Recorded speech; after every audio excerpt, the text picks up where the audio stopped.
Hello, hi there. My name is Sunil Yadav.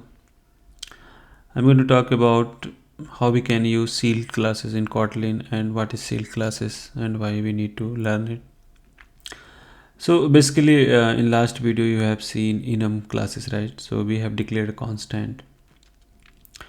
So sealed classes kind of similar, but we have difference, right? So I'm going to talk about it. Sealed classes represent restricted class hierarchies, basically. Like you have parent-child relationship, but how we can ensure, right, this class is belong to this class hierarchy, right? So we can make the restriction, right? Nobody can uh, like inherit those classes from the like hierarchies. So we can see over here, so that provide more control over inheritance. All subclass of a sealed class are known at a compile time. So we know at compile time what is the class hierarchy. No other subclasses may appear after a module with the sealed classes is compiled. For example, third-party clients can't extend your sealed classes in their code because that is known as compile time, right? And there is different library. Thus, this instance of a sealed class has a type from the limited set, and that is known when this class is compiled, basically. So, in some sense, sealed classes are similar to enum classes. The set of values of enum type is also restricted, but each enum constant exists only a single instance, whereas subclass of sealed classes can have multiple instances, each with its own state. So we can see here, we can declare a sealed classes by putting a sealed keyword right in front of class modifier. And a sealed class is abstracted by itself. It cannot be instantiated directly and can have abstract members, right? So you can't instance the sealed classes. Sealed classes are not allowed to have non-private constructor. So those things we need to take care. Their constructor are private by default. So let's see one example and try to understand it. So I'm going to say create one file, right? Exploring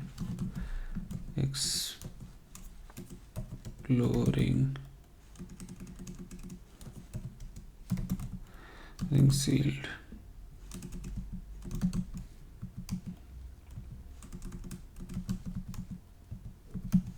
Right, sealed classes. So let's see. So suppose we want to declare one abstract class. We are going to say abstract class plant, right?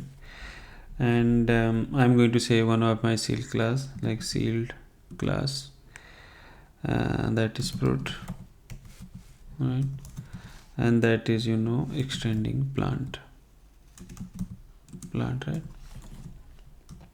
Okay, so my parent class is here is plant, right? That is abstract class, but I'm saying that hierarchy I'm going to build under the sealed class, and that is plant, right? I'm going to extend my parent class is plant, and that is fruit is the sealed class type.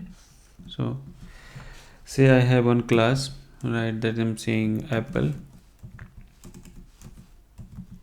that is type of fruit, right?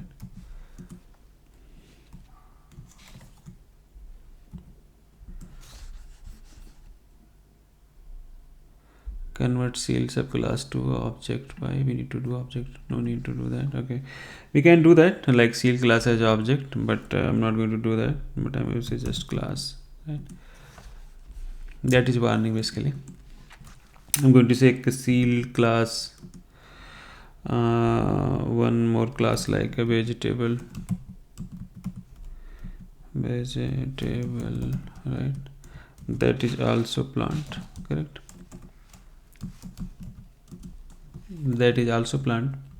So here what we are trying to do here, we are building the class hierarchy. So sealed class we have one fruit, that is type apple. So this class hierarchy belong to like this one, and now we say vegetable, that is also a plant, but I'm saying this is my sealed class. I'm going to create one more object like class potato, right? That is also a vegetable sealed class. So here my class hierarchy is changing, right? And suppose if we want to create a function, right, I'm saying say function get planet, get plant, right, what this is going to give us, like type of return type is plant, right, and apple.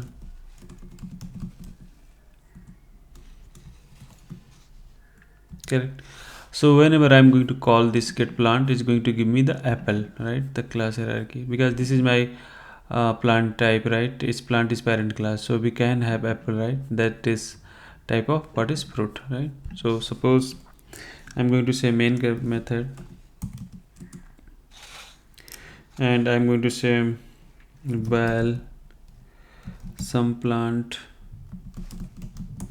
right, what is plant type, get plant, right. So they are very useful, right, will in when expression. So I'm going to say when expression here, right, if some plant is going to be some value, so what we need to do, I'm saying so is fruit, right. So my seal class is fruit type, right, so I'm going to is fruit, so print sweet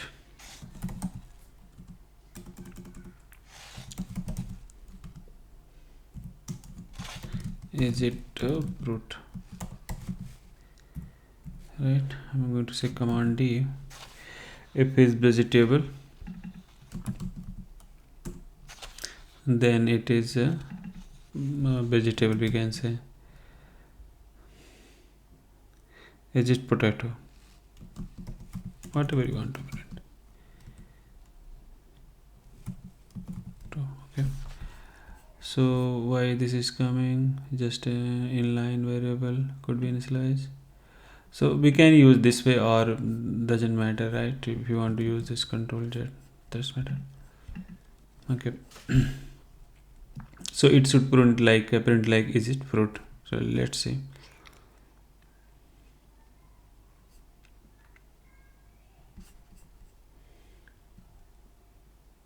So basically here is our class hierarchy, right, is fruit belong to so if you see, right, is printing fruit, because get plant return type of object what is apple, right, and apple class hierarchy is what, if you see, right, apple class hierarchy is fruit, right, because it belong to seed class fruit, so that's why it's type of fruit basically. So this way we define the class hierarchy and using the seed class, so that we have restricted class hierarchy, and that is really helpful while we are doing like inheritance. We have so many method, so many classes linked each other, so that we can restrict what class hierarchy is in the right way. Okay, so handle it all this. So that is from this session. In more details, right, please refer this document and you will get more details on this one. So thank you so much for your time. Hope you like this session. Please subscribe my channel and share your feedback.